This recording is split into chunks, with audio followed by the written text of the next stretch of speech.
Sup guys, this is Peter here. So I had a pretty old plant fiber video with LA using obsidian flesh and sliver armor, but it was kind of a shitty one. I mean, it could farm some plant fibers for sure, but in a very inefficient way. Dervish is running away and quite a slow farm in general. You may have found 2-man or even 3-man builds for this farm, but I think farming should be done solo for more profit. So I've tried to improve this solo build with different heroes.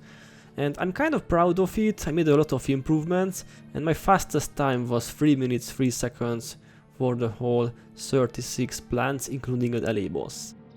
Alright, let's see what you need. Like I said, this is an obsidian flesh tank build, and in order to be invincible you must put some superior runes on your armor and make sure your HP is sub 330. This is very important since Protective Spirit and Stoneflesh Aura only reduce the received damage to 0 if your HP is somewhat low. Sliver Armor, Radiation Field and the Ebon Battle Standard of Honor will take care of the damage, and Balthazar Spirit provides the necessary energy.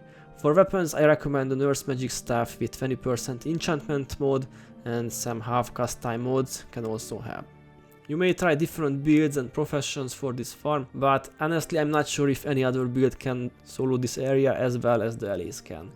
The main problem is the stance removal, the blindness from the dervish plants, or the anti-melee hexes from the mesmers. Okay, now let's see what heroes we need. Since we have no self-heal in this build, mystic healing heroes are mandatory, but you can very easily micro their heal. Just go to the settings and add different keys to each hero's mystic healing. This way you can just use the keys and don't have to click on their skills. A very comfy way to heal yourself.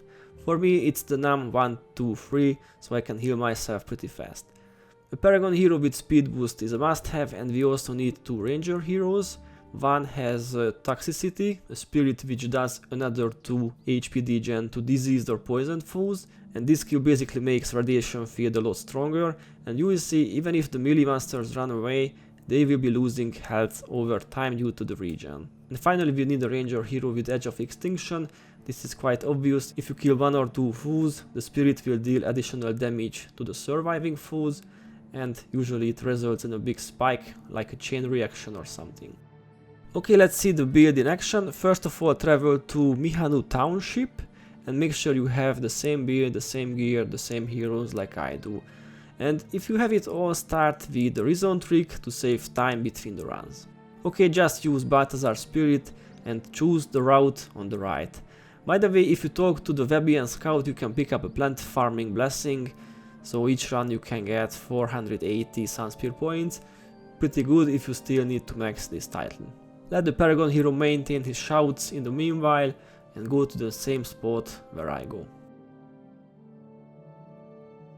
Flag your heroes there and micro Enduring Harmony and make haste on your LA.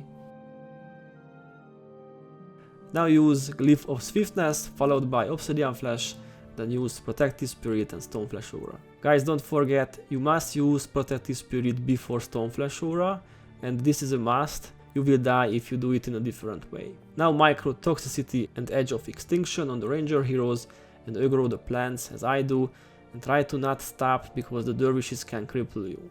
In the meanwhile, flag your heroes out of range.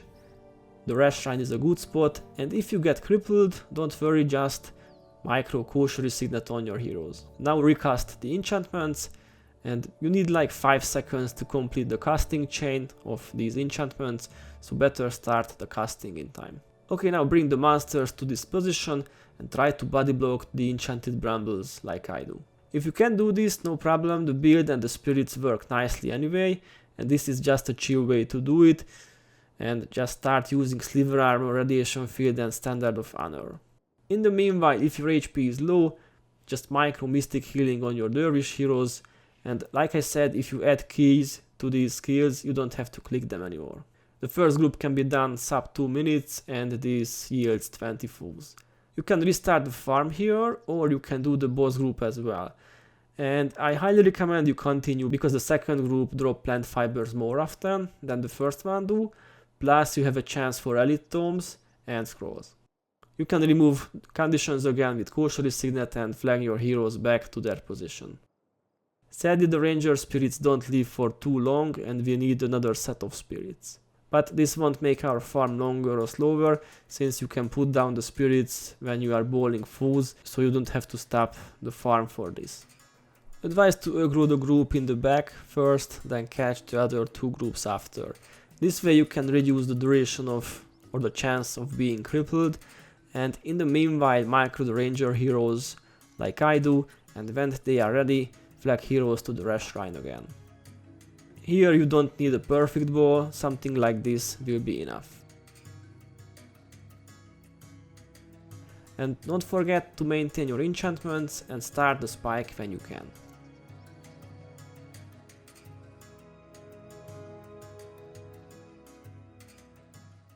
You know, the enchanted brambles will flee again, but it's okay, the melee AI always do that, and as long as they have a diseased condition on them, they keep losing HP.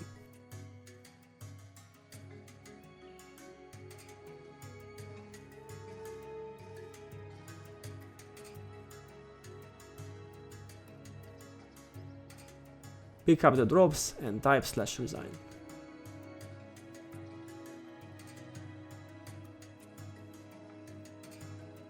And now a few tips to maximize your plant fibers and your overall profit.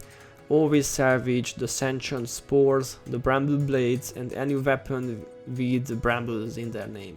The spores may give you 5 or 4 fibers or dust, and the weapons may contain plant fibers or wood planks. And if you put a highly salvageable inscription on these weapons, you may get 70 or even more plant fibers. There is another item which is important, the iboga petals. 2 of these petals can be exchanged for 1 penai salad, a type of pecans which gives you plus 20 max HP. Both these petals and the sentient spores are Nick the Traveler items, so you should keep some of them for the Nick gifts. By the way, there is a luck chest too in this area, you can open it for even more weapons and fibers.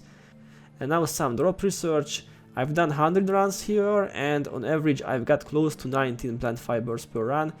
And just for comparison, a rare scroll is 25 fibers and 25 bones. So see this column, sometimes 20s, 30s, 40s, sometimes zeros. My most fibers from a single run was 84. Which is pretty nice, and if you salvage weapons you can expect some iron and dust as well. Some gold items and tomes will also drop, but it's not that much to be honest, and you know the majority of the profit comes from the materials anyway. If you want to know, the elite boss has a green called Static or Scepter, which is a shitty energy storage wand, but luckily the boss is a decent elite tome dropper. I've got an elite tome 5 times from 100 runs. And guys, that's all I've got for you today. Hope you like this improved fiber farm. See you in the next video.